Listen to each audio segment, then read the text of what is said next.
Contenders, ready! Gladiators, ready!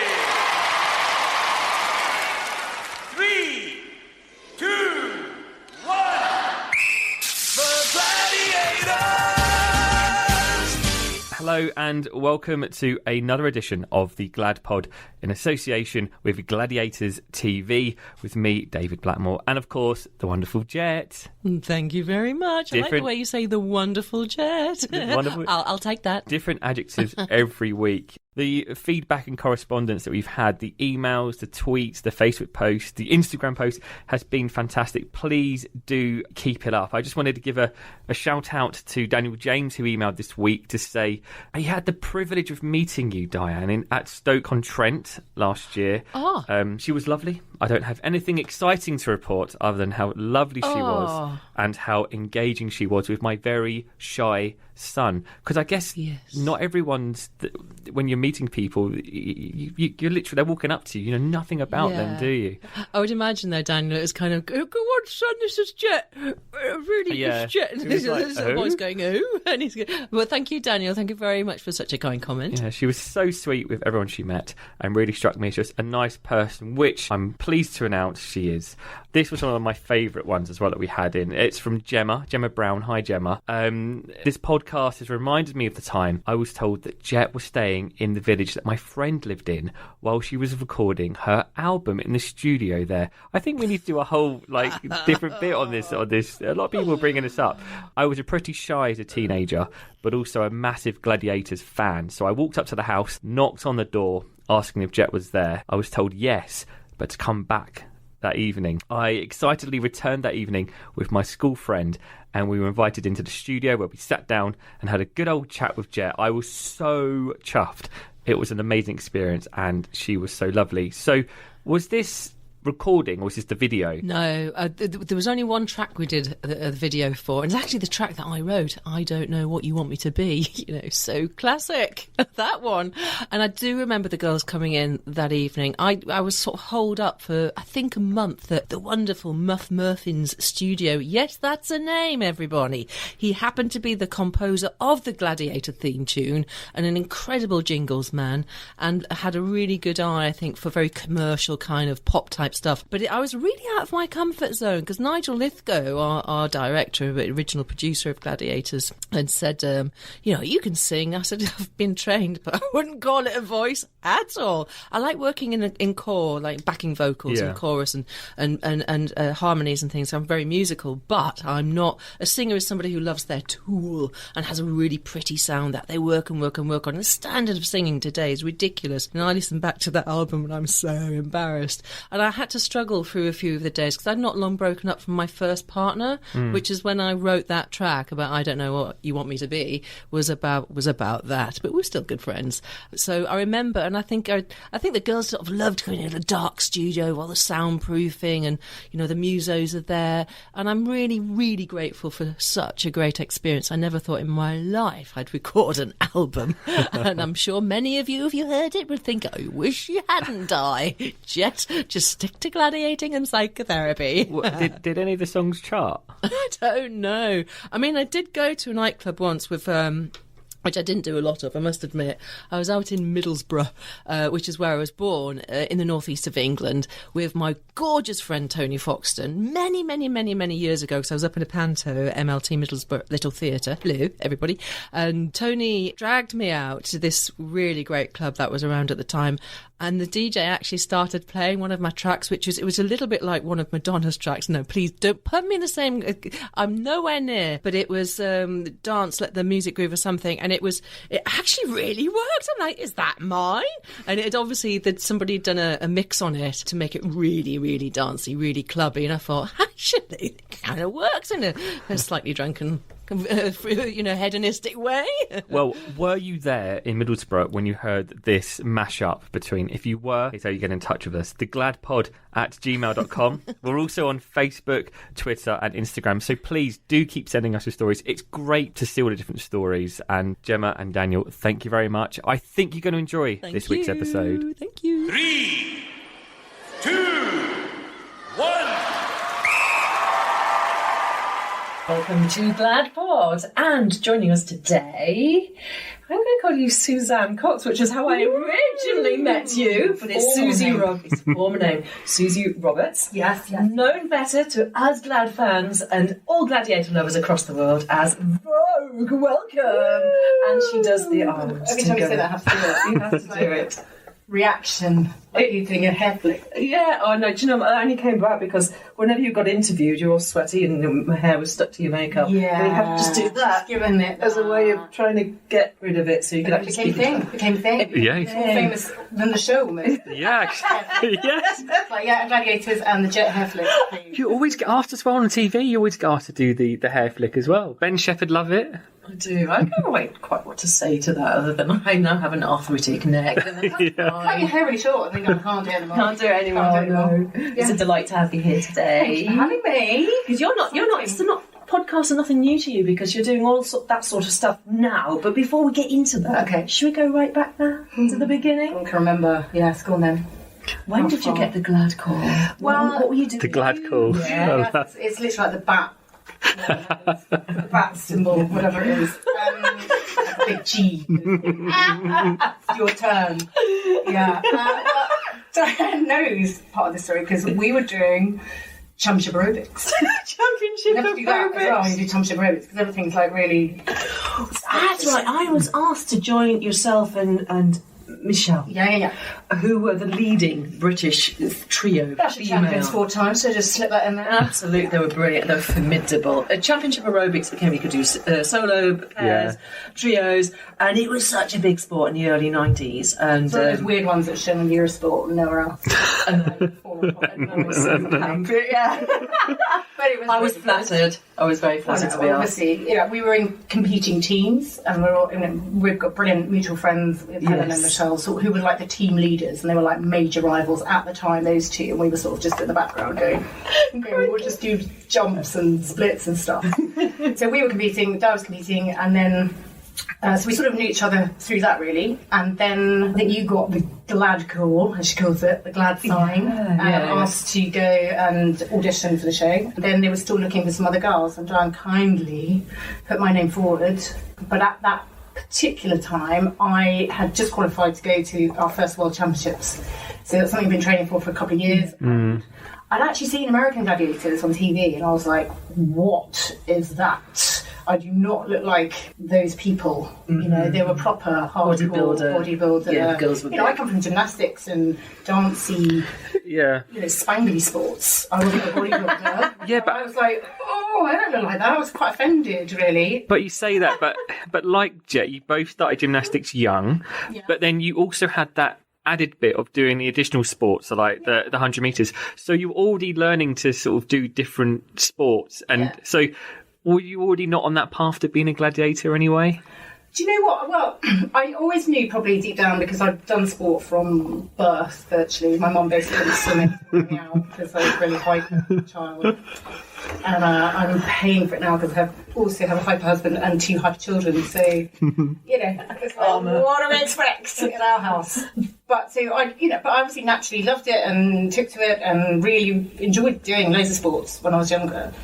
And then also gymnastics, ballet, all that sort of stuff took off. And then I had a break actually I got glandular fever when I was about 14, and that sort of wiped out all my energy levels and everything. So I actually stopped doing a lot of the highly competitive stuff for about 15.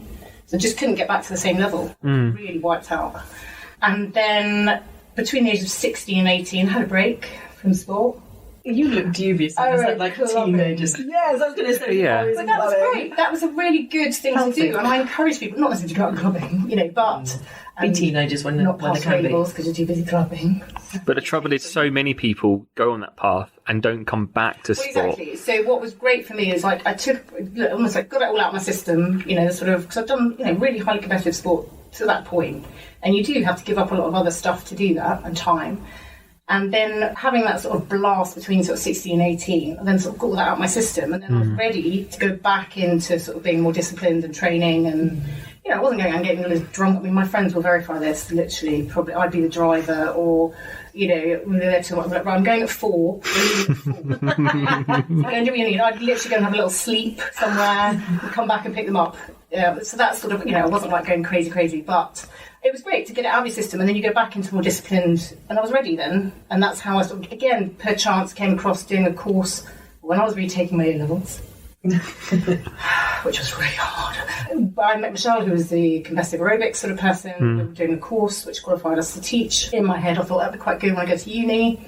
Really good way to earn money rather than working in a pub. Teach some classes, be fun. Yeah. So that's basically why I signed up to do that course, and that's how I met Michelle. That's how we did the aerobics. Because UK champion 91 to 94 times. European champion in Brilliant. I think 93, I think. But when you look at it, So I was asked, long ago, I can't remember. but when you see the timeline, you've literally had that, and then that stops. Yeah. And then Gladiator starts. Yes, because what happened with the aerobic sport, Reebok were our main sponsors of the main championships, world championships, everything. So we were semi-professional. I think we might get paid, but everything was paid for us. So all our time and our training was our own, our costumes, but all the travel and international stuff was paid for. And then they came out of the sport. And then it's like, really? Seriously? It's like today. Right. You're not funded. It's a really big outlay of money and time. And because of that, there was other things happening. And then again, I was working with a photographer who I know as well, John Dietrich, doing some stuff that did ultrafit covers and various other things. Oh, you were great. And he had done stuff with Sharon Davis. I mean, again, it was all this sort of meant to be. It was like, it was a really fortunate journey into it, really. It was just pure luck, but also with the right people. And he said, I know they're looking for some new Gladiators, because the show had been on by now. Yeah, because it was series 4. Yeah, and I was like, when it first came, I was like, American Gladiators, I thought, that's really cheesy. That's rubbish. That's not going to take off in this country. We're far too British. Like that. Applaud politely. And go, yes, woo, well done. It's a taken part that counts. It's not WWE. We're not like WWF wrestling. We don't like that stuff in England and Britain. Very, very. And then obviously it was huge. Yeah. Don't listen to me ever about predictions for what's going to be successful. And it was huge. So obviously by then, I think I'd done a couple of series at least. And then there was lots of injuries and ailments, which you'll probably find out through different people. So I think they were just trying to rejig the team. A lot of the team were bodybuilders, which is great. They look amazing, strong, but it's a very different thing when you're hanging upside down, running, throwing yourself, chucking yourself off stuff. They're brilliant on the really sort of stand still, whack people, strong power. But to be able to sort of convert and be aware of your body, doing lots of other stuff in the air, it helps to have had either a sporting background or gymnastics. Ask you both this, because we've had a few now, and I've not asked this question because I thought it was a bit too a stupid question. But we'll be the judge of it. Yes. Were you put into certain? So if you're a bodybuilder, they're not going to stick you on hang tough every time. Yeah, it didn't really. So it tried everybody on everything. So in the early round, so in the heat specifically, you basically could be put on anything. Yeah. So wouldn't it make sense to put you on something that you were strongest at? Or... They save that for when you get to like the semi-final. Okay. In the early series. And also they try and pitch it, because they want it to be, it's TV at the end of the day. Yeah. They want it to be entertaining. There's no point putting someone amazing on it with someone who's absolutely rubbish. Yeah. Over in 2 seconds. Well, you see some of the, especially the early hang tough, especially if it's like yourself, and you see just zoning in and putting them down. And then I think it was Phoenix, and she got stuck, and she was just swinging backwards and forwards. Yeah. So, they're part of it. They want it to be, it's like entertainment shows, so they want it to be entertaining, dramatic, all the things that come into making it exciting for people to watch. As well as, obviously, we want to win. Fundamentally, we want to win. We don't go out purposely to go, we'll make them look really good. Never going to happen. Right, we go for like a few seconds and go, right, I'm going to get you off now, or whatever it is, if you can. I mean, I had Pauline, so when my kids basically first sort of started watching with YouTubing and stuff, all they could find was me pulling this poor girl off hang tough who cracked 2 vertebrae in the back. Our first female contender is Pauline. And she's facing Vogue. Vogue about to face one of her strongest ever contenders. Vogue locks on. 5 points the hard way. Drops down with Vogue still on her back. Mum and Dad thrilled by that incredible performance, but I think Pauline's in trouble. She took a bad landing with Vogue still hanging to her. The medics have been summoned. And this drama is relentless. Dad John concerned. Dr. Adrian Noon is the physician in attendance. Pauline is smiling, but she's still on her back. What bad luck. Sister Julie clearly upset by this, and the family awaiting the doctor's assessment. And a bad time for Pauline's mum, Linda, as Pauline is transferred to the stretcher. So did you not watch Gladiators up to that point in the first... Because it'd been on, like, 3 series before you joined. Yeah, a bit. Yeah, I did, absolutely. And did you think, I want to do that? I did as well, so I was, like, watching... I did, but obviously I was still quite involved, and also it clashed with the filming. So we filmed all over the summer holidays, and the World Championships are usually July. Oh, right, okay. That was the main reason. I mean, you could have, if it was a different time of year, I might have been able to do both, but I sort of was committed to that sport at that time, obviously with Reebok and the rest of the contract. So it was only really when they sort of came out of it that I thought, actually, We managed to get you. So, and just that story about getting... So what, did someone come to you and say, we need another Glad? And you said, I know the perfect one, or... Yeah, I think every year there was such a kind of a fallout of the bodies, because the injuries were quite bad, particularly towards the end, and the contenders getting sharper and stronger and more prepped, sport specifically for the events. But not again, it is show business, and some gladiators just didn't work, I guess, for the shows. So they were kind of casting from a benchmark of looking right, being able to perform right. Would they have the right demograph? There was kind of a gladiator for every sort of member of the audience, really. Yeah, it's a bit like Spice Girls. Yeah. Before the Spice Girls came out. That's very true. It's that thing. It's like a band, really. Yeah. It's someone that appeals to everybody and has all the different personalities. There's no point in us all being like me and Di, ex-gymnast, long dark hair. Blah, blah, blah. Yeah, we were the two that was. It would be amazing, but can't have too much of a good thing. Too much of a good thing. But it was fun for us, because ex-gymnasts, I think the arena loaned itself to, because you're right, we were multifunctional athletes. It was an easier place for an ex-gymnast to actually perform and do better at. So I think it was hard for them to find girls that could really, really do a lot of the events, and like Lightning, yourself and myself, it was just easier for us because our bodies were already pre-adapted. We used to chucking yourself off stuff, rolling, and also hanging off stuff. It's just very different skill set if you are a track athlete or a swimmer. Like Sharon Davis. I mean, amazingly fit, amazingly strong, but just not used to getting whacked and beaten up. In the pool, you don't get that. You're cushioned by the water, and everything's lateral, isn't it? So, So when you get the call or have the conversation about your name. Oh yes, the name. I mean, what? Like, I honestly, genuinely, when I was like, have they just run out of names? Oh, I know. But what is Vogue? But what is Vogue? Right. Well, I shall tell you. But when you heard it, did you go, oh, it's a great name? That wasn't the first one. Oh. Named something else before. Yes. So they called me, once they decided, there were 3 girls they selected from the trial that I did. So 1 tall blonde, 1 short black girl and me. So it's not like they had a look particularly, or whether they were just trying to trick everybody. I don't know. Anyway, so then obviously I got the pool and said, you're in, we're going to call you Storm. Oh, okay. I didn't know that. And then we went so before I filmed in the UK, we went to Australia to film first. Well, we did live shows first, like at Sheffield, I think it was.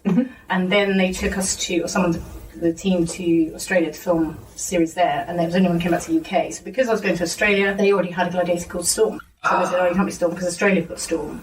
Okay. Well, what else then? So it was literally a bit of like, well, what are we going to call myself? So they came up with, I think, Jade. And I was like, well, that's Jade. It's all a bit similar. I was like, it's just like, you might as well call me Suzie. It's Yeah. I know it's a precious stone, but it's not really doesn't really do anything particularly. And then so that the all cheapy people go, well, you come up with it then. Come on then.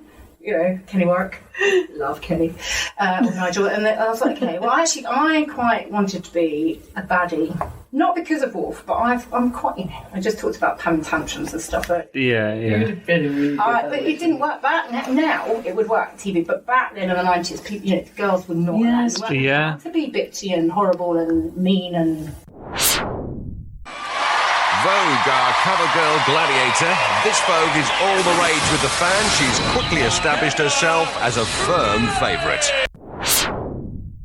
Look at Love Island now. Exactly. I could have started that. You know, I'm more like Scary Spice. You know, I'm more Scary Spice. I'm a bit more like, you know, well, I thought I was anyway. And they were like, no, because I thought spirit. I could be like an evil spirit. Yeah. That would have been But good. no, they're not having it. Yeah, it's basically they had to make their decision. So then they came, right, we're going to call you Vogue. But why? I'll tell you why, because I've done lots of sports modelling stuff. That's right. And I think they obviously heard the theme tune. Yeah. I think what happens, they sit in the production office, as these things often happen. Radio's on, something comes on, or someone goes, oh yeah, that's it, yeah, call it that, yeah. Brilliant. I can just And that was picture it. them all doing that, actually. Yeah, I mean, actually, so I had people ask me what, and also people always spell it wrong. They spell it V-O-U-G, you know, Voosh. What is a vooge? That probably does mean something in Like 100 years ago, obviously, we used to get fan letters actually on paper sent to us. That's right, yeah. So many kids would say, what's a vooge? I'm like, I don't know what vooge is. I could tell you what Vogue sort of means. But I think because of the fashion, which was fun. So when I first started it, we got to go and do lots of fashion Yeah. shoots and things. They try and make you, you know, wear normal clothes that I would never ever wear in my life. But yeah. So you're Vogue, you're ready to go on. Yeah. First episode. Yeah. What was it like? Yeah. The costume just before. Oh, When yeah. you worked with Stephen, did you design your bit? And Not did really. You I had an choose idea for the start because of the aerobic stuff. It was that era where you had the high neck sort of cutaway. Yeah. So I didn't want my boobs and everything hanging out like someone over there. I didn't have any boobs. I was super fit. No, I love boobs. So I preferred that sort of two-piece thing. So I gave them an idea of what I wanted, but I mean the hands and that's just the Donna thing. I mean, actually, our costumes, it seems amazing, but no rubbish, as in the material and the hand airbrushed. Yeah. Yeah. I mean, seriously, my husband washed one of mine by mistake, and he's never touched washing since. in a normal wash, I mean, these things had to be literally like dipped in cold Yes, water that's right. and taken out because otherwise, just the whole lot would Spread just everywhere, yeah. So, and in that respect, not rubbish. That sounds really awful, but just for what we were doing, they're all, costume designers primarily do something for like a quick one-off. We're like seriously sweating, Yeah. moving around in it. They need to be. They were fragile. Well, how did you make them secure? Oh. We were just talking about that earlier. So you have obviously interviewed Mr. Cobra, and I just remember the funniest thing that he ever said. Well, lots of funny things, but one of the funny things that he said. Backstage, we are in this sort of pen, it's called. It's not like animals, but pretty much it was. Yeah. They had a few sofas, and people think it's super glamorous. It's not. It's basically like sort of MDF boards sort of stood up on some few sofas. And a monitor, so you could see what was going we're all on in just the like arena. lounging around in between games or whatever. And there's a thing that we all used to use. I'd never come across this before because it's a bodybuilding thing where the tiny weenie bikinis as well, or Mel wear.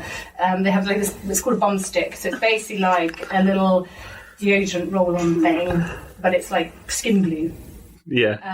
And so we used it constantly. All the girls. I don't know, guys used it. No. They didn't need to. No, don't think they did. They were quite happy to to. flash anything, but obviously we used to stick And still are. nick a costume, part of our, on our bum to our costume. So when you're rolling around, flapping around, it doesn't hang out everywhere. No bum flashes, hopefully. I'm sure the producers probably wanted a few bum flashes, but that wasn't going to happen. So we were backstage, obviously, and we're constantly, in between takes, games, rolling our bottoms with this bum glue. And I just remember Cobra sitting there and going, when I die, I want to come back as a bum stick. That was his dream. That was his dream, to come back as a glue. Because all the girls were obviously constantly just, whipping out the bum, slapping on the glue, sticking it down and running off to do the show. It's true. What was it like the first time you walked into the arena? One, without the audience, so just like checking out the set and training up on the events. Well, I don't know, because I think because we did the live shows in Sheffield, that was probably the first thing. And I remember they did a bit of a, initiation ceremony, some of the guys. They got me to put on Pamper's costume. Because my costume then, because we were still on trial, myself and Eunice, who was Blaze. And we had these really boring sort of unitard, They were plain with a That's plain right. and they were really like, right, you're the newbies, so you're not going in the real costume, we know you can do it. They were awful, I still got it though. And they were just like really boring. So they ran at the guys, all they thought were really funny. This is with the security guys as well, to come into the gym. Right, you've got to put this on. They need a photo shoot. They've got this massive photo shoot for you. New ones out there in the arena. And they put on Helen's costume, which was beautiful. And run out there and they were laughing at me. I I'm like, well, whatever. Got a costume on now. Thanks very much. Well, I'm you part can of the build this team. Yeah. So, but I think so. I'd had a sort of introduction to it then, but I don't know what I was doing. Really, had no idea what I was doing. It was all so new. You don't get really tiny amount of training, really. I was going to say, And what was also your meeting opinion these on guys. that? The first thing I remember was going up to a hotel, and obviously Tina no died, but I'd seen everybody else on TV like anyone else. So I rock up and I'm like the new girl as well. Yeah. Hard enough. It's like new girl at school in this hotel with all these people that I sort of know but don't know. And there's and they're all huge as well, so it's quite scary. And you're walking like, hi. Hi. So that took a bit of getting used to, but Di was great. Ooh, and not many can do that after a canteen supper. Panther she like fit under a wing. Well, I was going to say, She's like my mum. She was the mum. jet aside, who else did you get along? Panther, amazing. We're still very good friends, and then probably later, and Jenny Rebel. Another really, she is responsible for my entire marriage. We've got to get to that. Well, let's go to that now. Let's like tangent, because that was one of the things that stood out. You get her married, Mark, quarterfinalist, 1997. Yeah. In the back of my mind, I really hoped that John Anderson was officiating a wedding, and when you did the rings, he'd be like, "Gladiator, you would go on my second whistle," and then putting the rings on. But was there any gladiators at your wedding? Yes, there were. There was, well, Jenny was invited but couldn't make it. Siren and Rio were there. Hunter again was invited but couldn't make it to that particular day, and obviously Helen couldn't make it. So there was a few, but Siren and Rio were the two that were there. But with the Gladiator, because we met on the show, Mark and I. Well, who approached who? Because I've never dreamed of approaching a gladiator. I know, but this is a really funny thing. This is a story I have to relate. When I meet people like now, like my kids' school parents who obviously watch the show, or some of the younger, were kids and they're watching the show. And I'm like, oh, it's like, how do you meet your husband? And you have to relate this, and they're like, what? Because they don't know this sort of story. It started with one of the camera guys who went round and did all the footage. So Dave. Oh yes, I know who you're on about, yes. So he used to go around and film, at what they do for a living and where they live and know them sort of stuff. So I always used to question him because I like to know stuff. I like, right, who do you think's going to win? Who's good? Who's confident? All that sort of inside info before we started filming. So he described some of the girls and described some of the guys. He started describing, I didn't know, but Mark at the time I was like, ooh, this sounds nice. Single. I was going to say, were you on the hunt at the time? Not hunting, but I was single. Sorry. Like prowling. Yes. And then we, in between training days, we'd go to this fabulous venue next to the hotel for drinks or dancing or whatever. I can't remember what it's called, Backpackers, one of those. Oh, yes. Really nice places. But it was literally right next to the hotel, so we'd all go off there. A lot of the contenders were in there as well. But, you can tell that he was standing on his own, this person, who I didn't know at the time, but it was the same person. I was like, oh, he's nice. So Jenny, being Jenny... Oh, no, let's backtrack a bit. So I didn't know it was the same person. I'd seen him training or doing the show again with the contenders, and I thought, oh, he's quite nice. So Jenny, he's an athlete, or a former athlete, and Jenny, being a former athlete, they sort of knew each other through the tracks, training at Crystal Palace and stuff. So I think I made the mistake at the time, but it was a good mistake, obviously, of telling Jenny. It's like being back at school, though. So when we filmed, I used to call it Planet Gladiator, because everybody knew everybody's business. Yeah. From director, producers, makeup, crew, everybody knew everybody's business. Nothing was sacred or secret or whatsoever, and particularly when it came to all of us. Funny enough. So I happened to mention Jenny. I thought, he's quite nice. It's quite nice. And then I found out it was the same person that I thought was quite nice, and it all sort of seemed to click. Anyway, Jenny being Jenny, when I was like, hi, my friend fancies you. It's like this. I've got a friend. It was literally that simple. And he was like, with someone at the time. So he was like, oh yeah, I have actually. And Jenny said, well, do you love her? And he was like, you have to say yes. Direct. Yeah. It was Jenny, rebel. Yeah. And that was sort of like his response at the time. So then she came back and said, right, well, I don't know, he's got a girlfriend. I was like, okay. I thought that was the end of it, really, sort of. And then every time we passed, I hadn't even spoken to him at this point, so every time we passed each other backstage, it would be like this elbowing and nudging to everybody, going, yeah. him. Yeah, it's him. I'm like, yes, I know, but I haven't spoken to him. This is really embarrassing. Can you all please stop? Please stop. It's embarrassing. And so we were both totally embarrassed because it was like everybody trying to sort of push us together. But he had a girlfriend and blah, blah, blah. Anyway, as it happened, we did have a conversation. We ended up like going for like coffee and hanging out for like half a day away from all the crazy people and chatting. Realised we got really well. He then finished with government. Broke up a relationship. Oh, it happened. But it wasn't like, and I think, how long now? 22 years later, it's still going. Yeah. Just about. Anyways. So it's not like it was a holiday romance and that was the end of it. It was meant to be. It's meant to be. Mark steady on the first seesaw, a real test of nerves. Second seesaw, sprints up and then down. Next comes the Travelator. Has Mark got it? Yes, he has. Mark Roberts swings into the quarterfinals. Supporters jubilant. And just behind comes Adam Stratton. What a thriller from start to finish. Well, Mark, you look desperately relaxed throughout that whole thing and just literally walked up the Travelator. No, not at all. That's horrible. Well done, Adam. It's been a long night. Definitely, but worth every second. Well, you're going to have to come back and do it all again. And who knows, you might get a little bit closer to those prizes. Never know, next time. Well, go and see your crowds because they've been a great support to you, if not a little dignified. Let's hear it for Mark! And from that, you have a daughter and a son. You've got Amber and Flynn. Yes. Kind of gladiator children. Really. Yes! Well, Superhero children. They are quite... Yeah, well, this was our paranoia when we had, when I got pregnant. I thought, oh my God, what if... We were both going, what if they just want to sit inside and read? What if we have this really nerdy, geeky child, nothing like us, and we're like, I don't know what to do with it. What do you do with it? I don't know. So I just pass it to my brother. Here you are. Well, I mean, but I'm sure that Mark won't appreciate this, but he was a quarter-finalist, wasn't he? He wasn't a semi-finalist. He didn't win. People say, yes, but people say to him, who did you win? I was like, yes, he won me. That's the best prize. What do they think about their mum being a...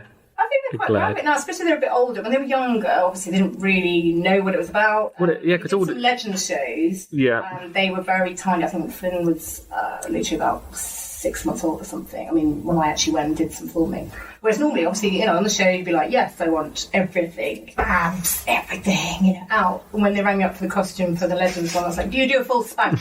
I've literally just given birth and I want everything covered up. But now I think they're, they quite like it. They're quite fun about it. They tell their friends. Because, I mean, all the shows are on YouTube now, aren't they? So you and it's in a square shape as well, because that's what the TVs were like back then. It's going on widescreen. But do they watch some of the old episodes? Or is... literally, my daughter had a friend staying, a few months ago, and I was up in the office and I suddenly heard this, Gladiator ready. Yeah. And I went, she's literally on YouTube on TV. She's like, that's my mum, look, that's my mum. My mum does this, or, so they think it's hilarious. And if Gladiators come back in 10 years' time, are they going to be on it? I would definitely put Mum and me on. Well, basically, our kids are myself and Mark sort of reincarnated, really. My daughter is smidgen shorter than me now, 14, and she has my body type, my body shape, pretty much. And my son is a carbon copy of Mark, really. So we're going to have a female gladiator and a quarter-finalist. And my daughter is pretty nice to let me. She spent most of her sort of first and second year at secondary school arm wrestling. All boys in her year and the year above and winning. So I was like, you might want to turn that down a little bit if you ever want to get a boyfriend, because they're not really going to be that impressed that you can beat them at arm wrestling. No, that is true. Very similar. And was it a conscious decision to do your backflips coming into the arena and things like that? Or were you told to do that? Not really, but obviously, I was doing that sort of stuff already as well. It just seemed a natural thing to do. Well, I think, and there's a brilliant clip of busting one on the podium, isn't it? From yours is so much better than mine. I can't remember what James got the big silver ball thing. Not pendulum. I'll have to look it up. Anyway, swing ball. Swing no, ball. not swing shot. Anyway, that game that we covered, brilliant game.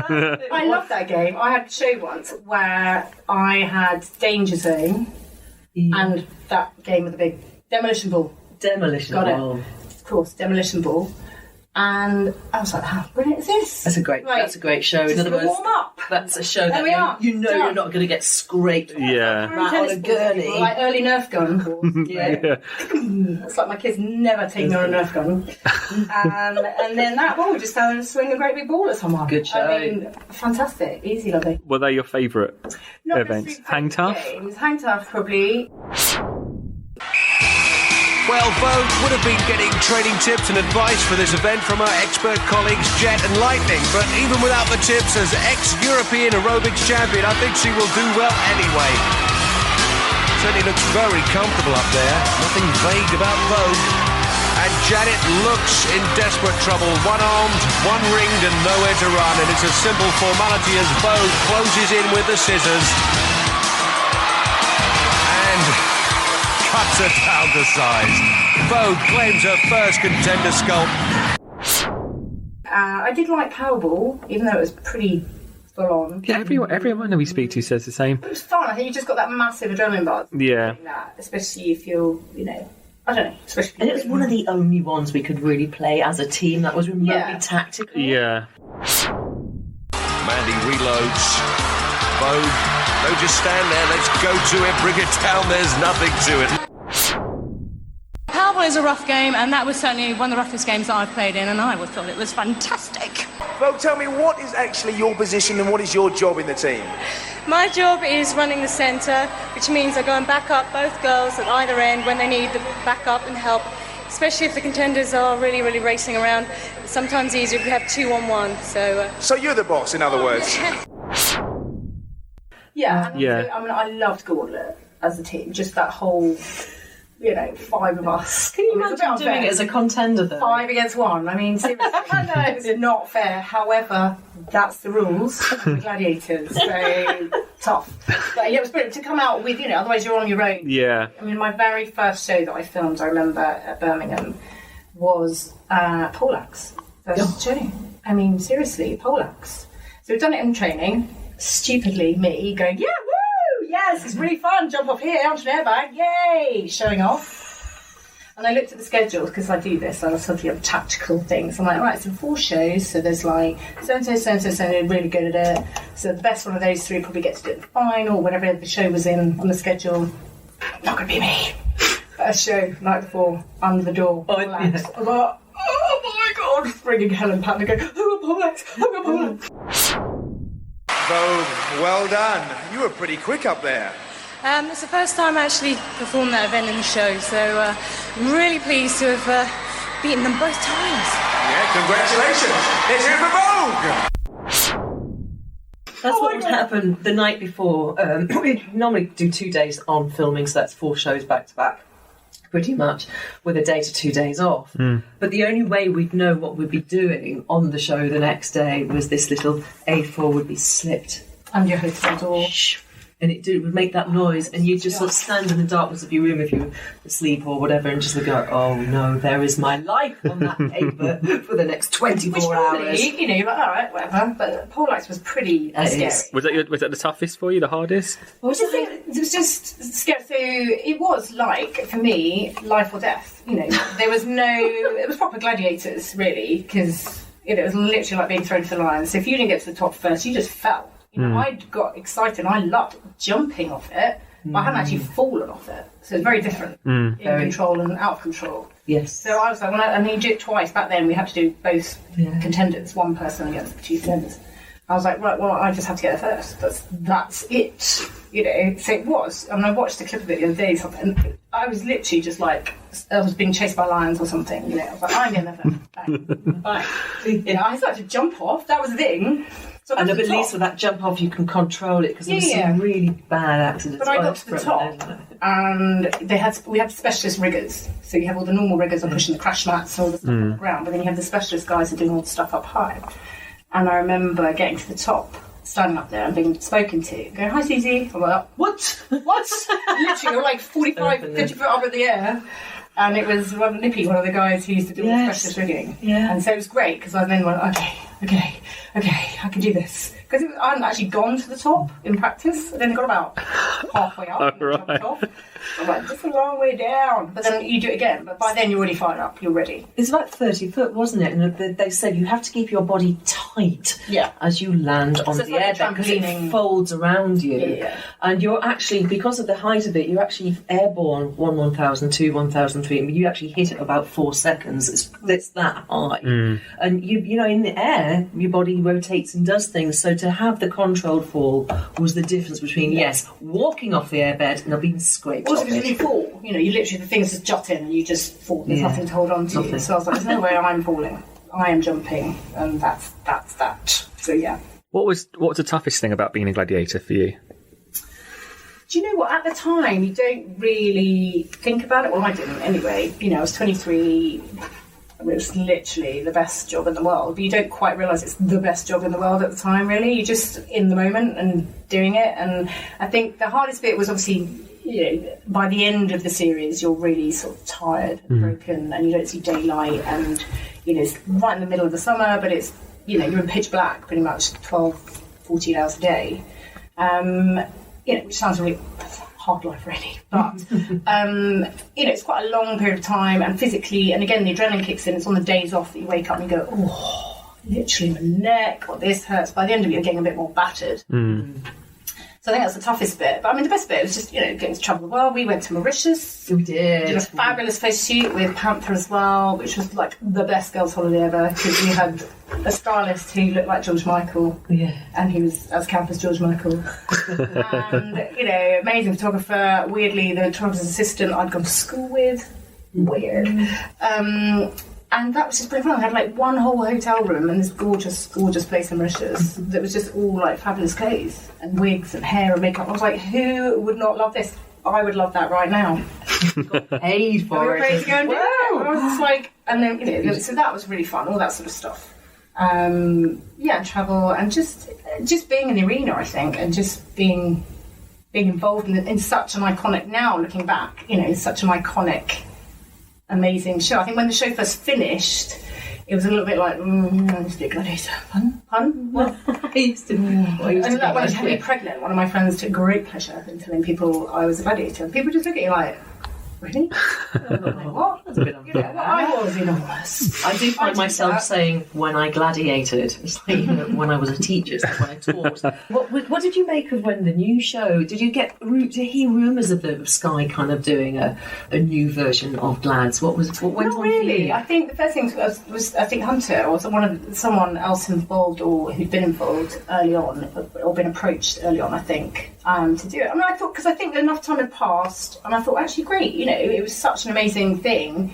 I think when he first stopped, we were all a bit like, you will mention it a bit because it was a bit embarrassing, slightly embarrassing by then. I don't know why, because it was amazing. But I think because you've been in it and you sort of come out and then you sort of just want to move on a little bit, do something different. Normal life, yeah. And also people just assume that we're all stupid and we just wear lycra, you know. Which I always wear lycra. Always. My Instagram is I'm a lycraholic. That's right. Because I feel most comfortable in lycra. That's just how it is. I've grown up wearing lycra from birth and that is going to stay forever. And I think, you know, to move on and do other things, people didn't quite take us seriously enough because, you're just a gladiator. You just like whack people for a living. That's right. You're not going to be doing a job now. But so I think after a period of time, then it's seen as cool. Do you know what I mean? It's iconic. Yeah. So it's an easier thing to talk about now, I think. Now it's moved on. And even with the new show, I think, you know, it was just very different. You know, we had 7,000 people twice a day in the arena. It was massive. It was huge. But it was hugely expensive. You know, and the reason it sort of probably came to an end is because a lot of the reality TV stuff was starting to come in, which, you know, production companies can make gazillions and gazillions of pounds from, you know, which funds all these shows. Whereas ours cost huge amounts, massive budget to put on. I mean, some of the games are like, you know, hundreds of thousands of pounds just to make and produce and do. And then you've got all the crew, you've got, you know, contenders in one hotel, us in amazing luxury hotel. It was very nice. So they put contenders in the Copthorne. That's my right. husband named the Crapthorne. And he said the only, like, you know, came over to our hotel because we had air conditioning. It's true. But in terms of fame, Yes. Well, can you remember the first time you were recognised as being Vogue? Well, I think when you go and do PAs, I mean, obviously walk into the arena, you're immediately recognised because you've done a little bit of press probably before and things like that. And obviously people are there to see Gladiators, so they're expecting to see you and probably know you and followed and whatever. I think if you're away from that, that's a different thing. I can't remember, to be honest, exactly when, but I've been recognised in quite weird places where you wouldn't. Go on. Well, like in a tiny, tiny remote village. I think Mark and I had gone over in Wales somewhere. You're in a little local pub in a tiny, tiny village. Playing pool or something, having dinner, and somebody recognises you, and you're like, what? It's just weird because you're not expecting it, because you only expect it when you're wearing your stuff. Or how do people say that? Are you Vogue? And then again, on the train station years ago, I remember going up to London, waiting for the train, and these group of sort of teenage boys, I'd say probably about 15, 16, I'm talking a few years ago, and they're like, that's a Gladiator.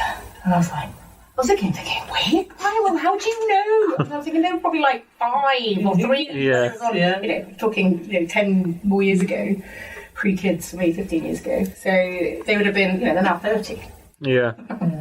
So at the time, it's quite weird because I don't think of myself in that way. So when people do spot you or say things, then you're like, well, people say, oh, I'm really familiar. Get that. Lot. And then when you do it back... Do you ever deny who you are? Do you ever go, no, I just look like... Not now, but years ago I sometimes would, because it's just, you're in a really weird place. You don't want them to recognise you. Yeah, at the height of being in Gladiators, though, you must have had some pretty unusual things to open. Did you have to open a leisure centre, or did you have to do anything like that? One of the worst ones I remember doing... was with Ace, and he was with Katie Price at the time, and it was a guy who used to own a whole load of fairground stuff. That's all I'm going to say. And now he has all these sort of, the casino-y slot machine shops. So it was like a Tuesday lunchtime opening one of these slot machine places in Wrexham. And so we drive up, get there, really nothing wrong. I was going to say, nothing wrong with Wrexham. Back then, not so fun. And we arrived really late at night, got in a hotel, whatever. I saw them in the morning. But the hotel was just, I'm not a snob, I'm really not a snob. I'd sleep anywhere, but I was literally I opened my door, and there was like building sites, on the other side of the corridor. It was really bad. And I'd rather have gone up really early in the morning. However, you're there and you do think, and it was just really odd type of people on a Tuesday lunchtime in Wrexham, in a casino-y slot machine place, That was quite weird. With like Katie and then Warren, and it was just really one of those surreal moments. I'm like, what is going on? Why are we here? Or I've had a really interesting one. I can't remember where it was. It was like one of these sort of truck fests or something like that, which was really fun.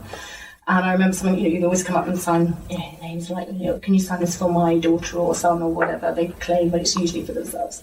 Can you sign this for our daughter? I'm like, yeah. What's the name? Vogue. Oh, sorry. What's your daughter's name? Vogue. I'm like, pardon? Oh yeah, we named her after you. Hey, I was going to say. Really? Okay. She Vogue. Could have been Storm. True. But I was just like, really? Okay. Well, I'm sure it's very nice, but at the time it was a bit weird. And so what are you doing with it all now? Tell us about Vogue and the Viking. Vogue and the Viking. So obviously since I've had kids, I've done various, still in fitness industry based work. I then got to a point where I was hearing a lot and thinking it myself as well, what now? What do I do? Who am again, this whole identity crisis thing. I used to see women on This Morning or whatever when I was much younger, probably not my age, and I was like, what is the matter with you? What do you mean you don't know who you are? You don't know what to do? What's wrong with you? But now I am that person. I spent, I did all that stuff, and then I literally dedicated the last 15 years to my lovely children, whilst keeping other things going. But primarily, I'm a professional mother. That's how I describe it. People say, what do you do? I am a professional mother, and then aside from that, I do this other stuff. And lots of, myself and Anna, who is the Viking, we got together. She used to work at my husband's gym. We reconnected after about 10 years or so, and she kept, again, weirdly, we went for a cycle ride in Richmond Park near us, and she kept calling me Vogue the whole time. I'm like, seriously, what is wrong with you? But I'm out with Vogue. Yeah. I'm like, okay, well, I'm going to go with the name for you then. Ice Queen, or I was coming up with these really random names. I was going to write Viking. I was like, Vogue and the Viking. Oh, I said, that sounds really cool. Got a ring to it. So we decided to, because no one would probably employ us on TV or radio, or it's very hard to get into those areas, we thought we'll just do our own. Yes. So we set up our own podcast, like you guys. So it was more about women out, primarily it started off as women over 40-ish who don't really know what to do yet, or they sort of lose confidence, you lose your identity a bit, you're not quite sure, that person in your 20s used to really love doing this or that, and then you sort of put everything on hold, whether it's career, kids, whatever, and you start to lose confidence and go back into doing those things in your 40s again. And so we used to hear lots of women say to us, well, it's all right for you because you're a gladiator, you can do anything. I'm like, oh, no, it's not, really. It's the same for me. I'm quite scared of things now, or I don't really know what to do, or I'm not as confident. I've got this, inner confidence that I used to have when I was younger. And Anna was a similar thing. I mean, she's very tall, blonde, Swedish, and just says yes to everything. And she's a bit quirky, and she wears crazy clothes, and she goes, that's right for you, because you, wear quirky stuff. I'm like, well, you can wear quirky stuff. It's not like a rule. So we did it, women said, oh, I couldn't do that because... I'm like, why not? Why couldn't you do it? And they probably never finish that sentence either. No, because I'm too old. I'm too scared. Do that, whatever the because is. Well, why not dye your hair pink? It's only hair. Dye it pink, don't like it, dye it brown. Who cares? No rules. Because you're over 40, you have to behave or look a certain way or dress a certain way or stop doing cool stuff. So that's really where our Brave Pants came along. Brave Pants. It's about women and men. It started off with us obviously going with a market that we know, women over 40, but we've had loads of guys and younger, 27-year-old we've interviewed on it who set up her own business. So it applies to everybody, but it's about putting your, imaginary brave pants and just go do it. What's the worst? Trying to get people not to challenge themselves into crazy stuff that would be fearful of. Just that sort of oh, I really want to do it, but I don't know how to start. And do you then coach and guide sort of from the end? We're just trying to inspire people by listening to our stories or other people. So we have guests every other week. So our guests, amazing women so far. We've only had women on who've just got amazing stories. And again, when you get them talking, lots of stuff comes out that you didn't know about them, or they're willing to just share and hopefully inspire other people with. And it's light-hearted banter. It's not serious at all. It's meant to be light-hearted chat about important stuff. That's what we call it. So it's just a bit of fun, a bit of entertainment, but also underlying message. And hopefully someone can get some little inspiration to go, actually, well, they can do it. I can go. Absolutely. Whatever. If you could go back in time and do it all again. Yes. Would you do anything differently? Yeah, I'd have my mind now on my 23-year-old body. And that would be the ideal. Because my mind now, I took myself so seriously when I was younger. Well, I think probably all did, but I was super I thought it was really grown up and super serious when I was 20, 23, whatever, 20, even before Gladiators. I think because I was surrounded a lot by older, as in they were in their late 20s, 30s. Crazy old people that I was trying, I was sort of in their world a bit more. Some of them were getting married or settled, and it was just a very more grown up place, the 80s and 90s, all wearing power suits. I don't care. Whereas now, I think I'm probably more immature or just not immature, just relaxed about it. I don't care. You get to a point in age where you just go, actually, who cares? I just do what I want. I don't care that you don't like what I'm doing, or, you care a little bit, but not as much. So yes, I would go back with my head sort of. Yeah. That's a really great answer. On my I think so. Body, though. My 48-year-old won't cope with it. I mean, that's the amazing about Wolf. I mean, when you think back, he was gladiating at my age. Yes, when we were doing it, and all the boys used to he'd have a little nap in between shows and in between games, and I'd be like, hang on a minute, he's ancient compared to you lot. And would you like to see Gladiators return? I would. Yes, I would. Yeah. I mean, whether it be the same format, I think they could make it pretty amazing now, because it's been going in other countries, hasn't it, more recently. So I don't know how they would do it to make it different, but still, current with what's happening in TV at the moment. Because it was done, obviously, pre-recorded and recorded. So whether they could do it with more than reality, you know, they could do proper Gladiators where they vote them up. Yes. Can I be the thumb? I think you I can manage the thumb. If you can do the thumb, then you can send me some of those brave pants. So let me sign up to the Vogue and the Viking podcast and fan club. Absolutely, it's been a real pleasure to kind of reconnect. I know. Gladiator to Gladiator within this podcast. Would you come back and see us again? 100%. Please do. You know I really don't like talking. On the microphone. The cover girl swings out, and there's nothing vague about Vogue when it comes to single-minded determination.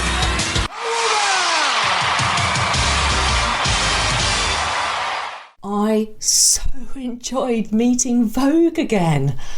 Wow, what an incredible woman. I have to say, it was beyond my expectations. I'm trying not to have too many sort of ideas of what they're going to be like, because I don't think you should. I think when you meet people, you should meet them for who they are and get to know them that way. But I didn't know what to expect, but I thought she was so bubbly, she was so funny. I just warmed to her so quickly. Like before, as soon as she arrived in the studio, I warmed to her straight away, and I thought the chat was just so funny. I liked how she said that she'd watched the American Gladiators, and I know that you'd seen it as well, Di, and she thought it was like really cheesy and it wouldn't take off in Britain. Well, yeah, I think I'd seen it a couple of years before, going, what the?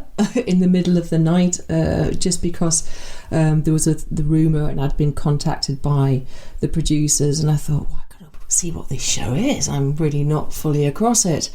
And I love the way, of course, you'd have gone, oh my God, that's so cheesy. I'm not going to do that.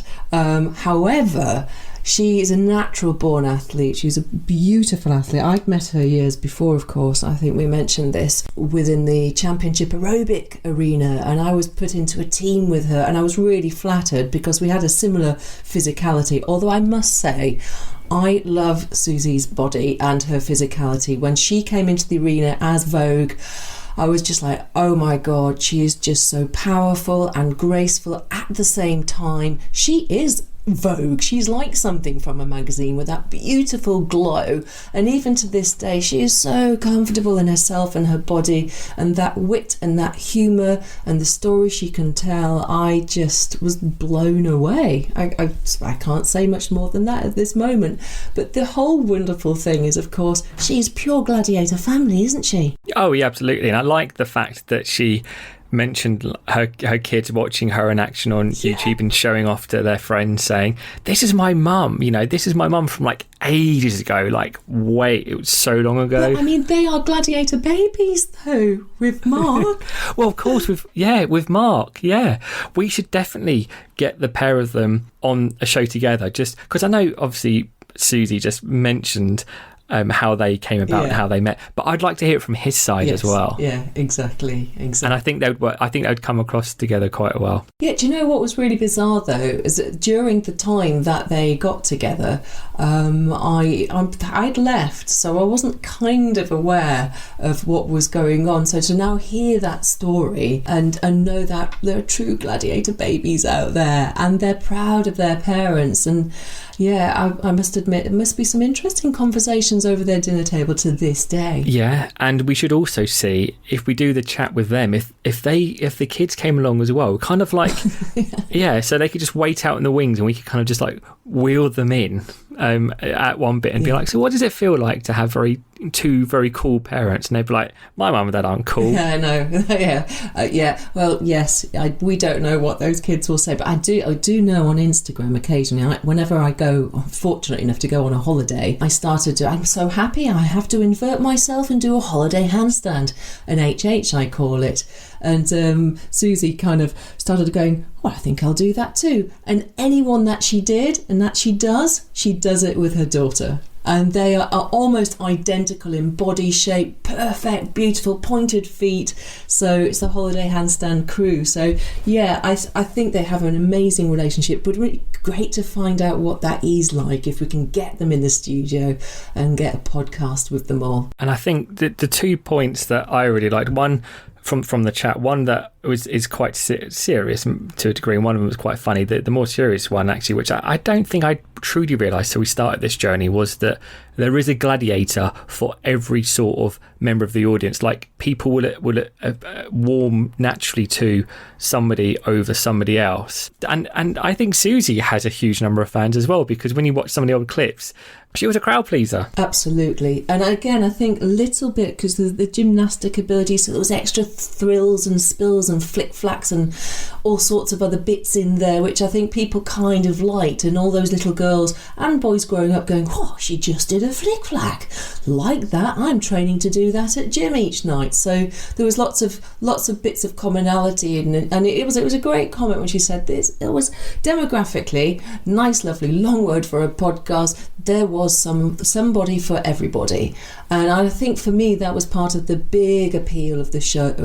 And I know the producers worked really hard to make sure that then, when they were turning members of the team over for whatever reason, that they'd get somebody in that again would kind of fill the gap of what they felt was somebody for everybody. You know, it's such a great comment. And I think the other thing that I thought was funny, which I didn't realise about, was about the bum sticks. Do you know what?